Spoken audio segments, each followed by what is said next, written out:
I am Chris Lee of Southeastern 14, presented by our friends at the Bearded Iris Brewing Company, here to do NCAA baseball bracketology. It is Wednesday morning, May the 10th. All the results I'm doing are going to be through games of the weekend, so there'll be some midweek games that happen that were played that don't factor into this.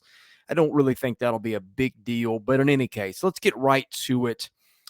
We'll go ahead and bring up the projections I've got. We'll roll them out four at a time. And just to tell you, we've got 11 teams in the field this week in the SEC. I don't know if that's going to hold or not because, goodness, these teams just beat up on each other. You got a Georgia team that I put back in the field this week. You've got Texas A&M in the, I guess, mid-30s now on the RPI. Aggies actually got a little bit of a boost, I think, yesterday and moved up a little bit. So that may be a little bit safer than when I put this together on Tuesday.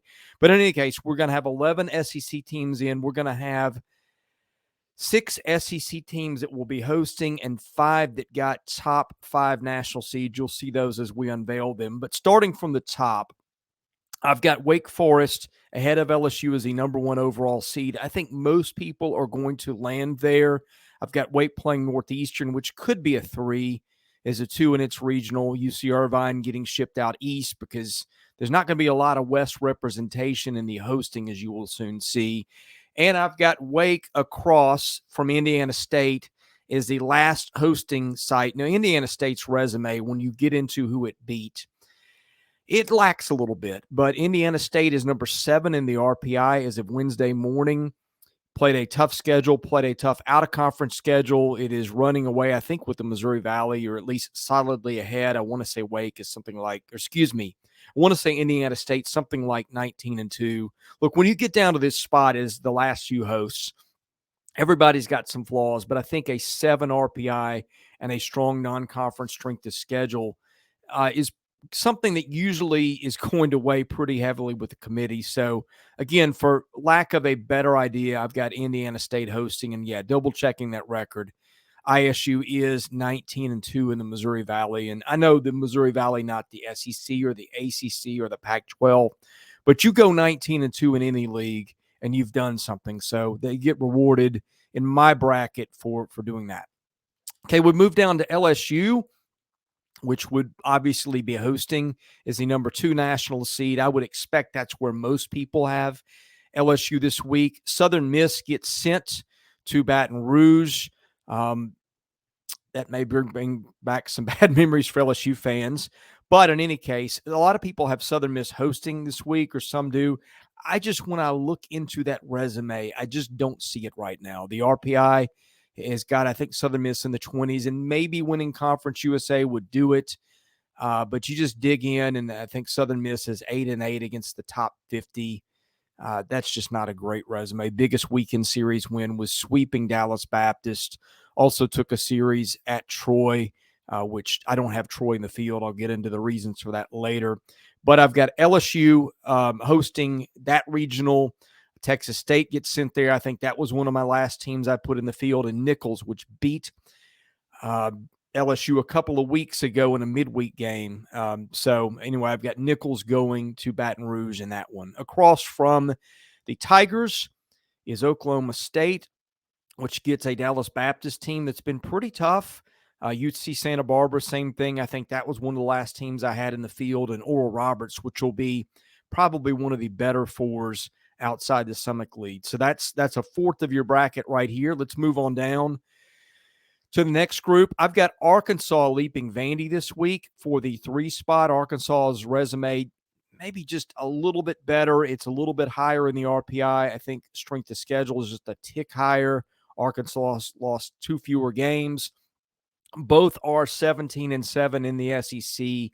I mean, it really is that close, but just by virtue of having a better RPI by 1 spot and 2 fewer losses and the same league record, I've got Arkansas leaping Vandy this week. Now, that Fayetteville Regional would be a tough one in a lot of ways. Indiana could get a 2. I'm not sure Indiana's as good as the RPI. I put them as a good 3. Texas, kind of a middling 2.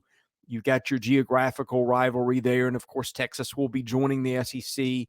And I gave Arkansas a little bit of a tough draw here with a tougher 4 in Sam Houston State. So Fayetteville wouldn't be one of the easier regionals if I drew it up like this, and that's not me picking on Arkansas. It's just using geography and trying to move teams around, and sometimes teams get sent to places because you got conference issues with you don't want to have 2 ACC or SEC teams in the same regional, and once you're done matching the ones that geographically match up, sometimes you get teams that get sent places, although this one, none of those teams too far to drive, although I guess Bloomington to Fayetteville would be a haul.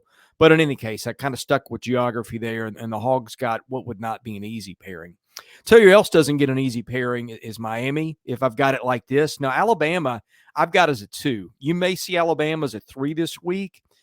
Based on that 11-13 conference record, Alabama's certainly not going to host right now, but you might keep that on the back of your radar screen.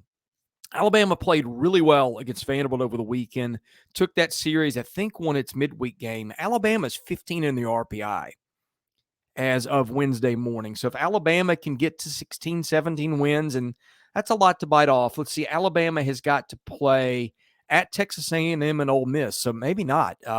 If Bama can maybe take both those series, well, I think you'd have to have probably a sweep against Ole Miss. But maybe if Bama can go 5-1, look out. Nobody's talking about Bama to host. But if Alabama can finish strong, I think that RPI certainly is going to put the Crimson Tide there.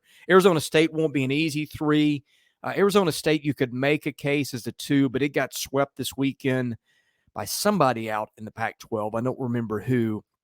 And Arizona State, as you dig into the resume, just the huge wins have not been there. So I think ASU probably a 3 right now, but that would be a tough regional for Miami. And, boy, and Arkansas, Alabama, super regional sure would be a lot of fun in Fayetteville. Okay, moving down to Nashville, I've got Vandy taking on Maryland, Kansas State, and SEMO. This was, again, sort of a geography play. Didn't really know who to put as Vandy's 2, and I just kind of slotted Maryland there. Those teams played earlier in the year, and Vanderbilt won. Opposite of Morgantown, Connecticut could be a team that you could see host. The RPI puts it in range.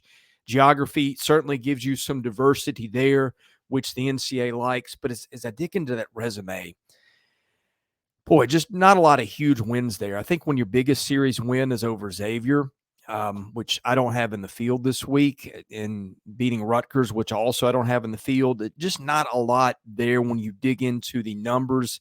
The RPI to me seems a little bit inflated. That's probably because UConn is, I think, 16-6 on the road, but I just don't see a hosting caliber team. So you may see some people having Connecticut host based on the RPI, but when I dig in there, I just don't see it. A&M as a 3 would be a tough seed. Boy, that Morgantown regional would be very interesting if it pairs out like this. So anyway, potentially you've got a Vandy A&M matchup in the super regional if it goes according to the way I've got it here, which of course it won't. All right, let's move down to Palo Alto. Stanford is the 12 RPI team as of Wednesday morning, but it's got a very gaudy conference record, some good series wins. I think everybody's got Stanford hosting. And I just think the Pac-12 champion, if Stanford just doesn't wet the bed between now and then, which it's going to be, that's going to be pretty strong. And, of course, Stanford, a team that has been in the NCAA tournament frequently recently and played pretty well. NC State, boy, that's not a team I'd want to see in my regional. NC State is kind of a bubble team right now, but an RPI around 20 and the other computer ratings suggest the Wolfpack are a pretty good club. Of course, NC State got left out of the bracket last year controversially. So I've got State winning, or not winning out, but I've got State in right now with just enough wins in the ACC. But that record in the conference, not what the Wolfpack probably won. You may need to win some games between here and there, but I think State's good enough to do it, and I've got them in. I've got Palo Alto opposite of Conway. Coastal Carolina, I think, is a 6-7 RPI, something like that. But as you dig in, I just don't think the resume is as good enough to make them a national seed. Some people may disagree with me on that. Texas Tech, one of the last teams I had in the field, I think a dangerous team, and so I've sent them to Conway for lack of a better idea. Moving on down, I've got Duke hosting a regional, which I think everybody's got now. Campbell, which would be a fairly tough two. I've got Georgia in there. Georgia, by virtue of beating Tennessee last weekend, makes it in the field as my 11th team in the SEC this week. Opposite of the Clemson regional, which I think would be interesting with Auburn and TCU. Auburn playing really well, Clemson playing very well. These are teams that have been fairly hot recently, and so Auburn, geographically proximate to Clemson where fans can drive, that one kind of made sense to me. Okay, moving down, I've got Kentucky hosting, and not just hosting, but a national seed this week. And I think you will find me at odds with a lot of people on that. I think you will see some people that'll have Kentucky hosting right now, but not hosting 2 weekends. Now, the reason I did that, Kentucky, number 1 in the RPI. And if you look at Boyd's World's needs reports, you'll see that Kentucky doesn't have to win another single game in the regular season to finish in the top 8 of the RPI. Now, Kentucky's got some tough series coming up. They've got to go to Tennessee, where the Vols have been really good, and then they host Florida to close out the regular season. But at 14-10, I think if Kentucky can just go 3-3, Kentucky's going to host and probably host 2 weekends based on that RPI and the strong non-conference schedule. I just think Kentucky just needs to get to, say, 17 SEC wins, maybe 18 to host 2 weekends. But I just think the Cats, the RPI is so good, and Kentucky has built up so much, it is hard to see Kentucky falling out. Now, opposite of Lexington, I've got Charlottesville. And Virginia could move up. I could see Virginia easily being in that top 8, but 13-11 in the ACC right now, holding the Cavaliers back a little bit. I think this would be a fascinating regional. Tennessee going to Charlottesville. Again, that's a geographically proximate draw. Tennessee is a tough two, but Tennessee also plays horribly on the road, so that would be one to watch. And then rounding things out, I've got the Carolinas matched up at the bottom. I've got Wofford staying in state to play the Gamecocks. I don't think that's a very far drive. And I've got Loyola Marymount winning the West Coast Conference and getting sent out east, just because there's just not a lot of hosting in the West. I think Oregon had a chance until last weekend. That RPI really fell. Again, I sent Oregon to Gainesville just because lack of a better idea. No, that would be a tough draw. Oregon is maybe a top 10 nationally team according to the computers, but not the RPI. Virginia Tech, a team that was, I think, preseason top 15. That would be a pretty tough draw for Florida. And again, that was one of those where it just kind of fell that way. You got a lot of ACC and SEC teams in the field. You got a lot of teams out west that have to be sent somewhere. Stanford is the only Western host. Obviously, Oregon is not going to get sent to Stanford because they're both Pac-12 teams. And so that's the way it fell. I think Florida would have one of the tougher draws if it fell out that way, which of course it won't. But that's what we do at this point is we give you what we think, where it stands. And I'm going to give you some bubble teams to watch in just a minute. But before we do that, a quick shout to our sponsor at Bearded Iris. That is Nashville's home for a beer that is unapologetically itself. Memorably composed and fun to drink, Bearded Iris offers a wide variety of hop-focused offerings like IPAs and DIPAs, as well as selected fruited sours, stouts, and a new hard seltzer. If you are in the Nashville area, go check out our friends at Bearded Iris on the west side of town and tell them you heard about their channel at Southeastern 14. Okay, some teams that I did not have in the field this week, and my whys for that. Troy was a team that I think I could have easily put in, I think, a top 35 RPI, somewhere in that range.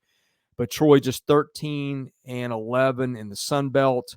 And it is a top team that's won more games than it's lost against the top 100, but that's just 12-9 there. And 8 of those wins have come against teams in that 51-100 range. So Troy, based on RPI, if that's the carrying thing with the committee, Troy's got a good shot to be in. But I wanted to see that league record a little higher and more wins against the top 50, and Troy just didn't have either. Iowa, that is a team I think is around 40 in the RPI as of Wednesday morning, and I'll be honest, I don't understand how Iowa's RPI is that high. It is 8-8 against the top 100. I know it beat LSU. I just don't see 8-8 against the top 100 as being worthy of an NCAA tournament bid. Obviously, Iowa's got a huge off-field distraction now with the gambling probe. You saw some key players out last weekend. You don't know how that's going to go going forward. So Iowa, very borderline as it was. I think once you start digging into the record and then having some doubts about where the immediate future of that program goes with all that and the uncertainty. I think I could have excluded Iowa from the field anyway, and I think I would have anyway, but you add that to it, and that makes the Hawkeyes an even dicier play for the field of 64. Xavier, another team that RPI-wise has got a chance, just not much in the way of big wins. Same with Rutgers. I think both those teams are in that 40 to 50 range, maybe the high end of that range. Just not a lot of meat on the bone once you start looking into wins. Now, I'll tell you the team that I had maybe the hardest time leaving out is Texas San Antonio. The Roadrunners are 19-4 in Conference USA, and that is really, really, really hard to do. But the RPI, just based on the schedule, has taken a fall. I think they are around 54 as of this morning. That is probably outside the range, and unless you are a Big 12, ACC, SEC team, you're probably not going to get in Conference USA with the 50s RPI. But we'll see how that goes. We'll see where the RPI goes from there. I think that's a good team, and I think that's a team that's probably worth being in the tournament, but some problems with the metrics this week based on RPI. UCLA has fallen out of my bracket completely. The Bruins are now, I think, 59 in the RPI, which would be very low for an at-large bid. And if you're going to get in with a 59 RPI, you better have a winning record in a power conference. UCLA is now below 500, I believe, in the Pac-12. Maybe can get back there, but UCLA right now, I've got out rather than in for those reasons. Okay, we'll be back with this next week. We'll probably do it Tuesday or Wednesday. We'll have a full rundown just like we did here. Maybe 11 SEC teams will be in next week. Maybe not. I think that's going to be frankly, I don't know that the league can end up getting 11, but we'll see. It'd be nice to see. But you call it the way you see it, where you are. And as of Wednesday morning, May the 10th, I've got 11 SEC teams in. All right, be sure to catch us next week. Best way to do that is to subscribe to our channel. It costs you nothing. It is like a follow. And also hit notifications so you can get notified when we do new videos. Hit the like button. That helps our analytics. That helps other people discover us, helps us get sponsors, all those things. Anyway, thank you for watching Southeastern 14 presented by Bearded Iris. I'm your host, Chris Lee. We'll see you again soon with more SEC and NCAA baseball content.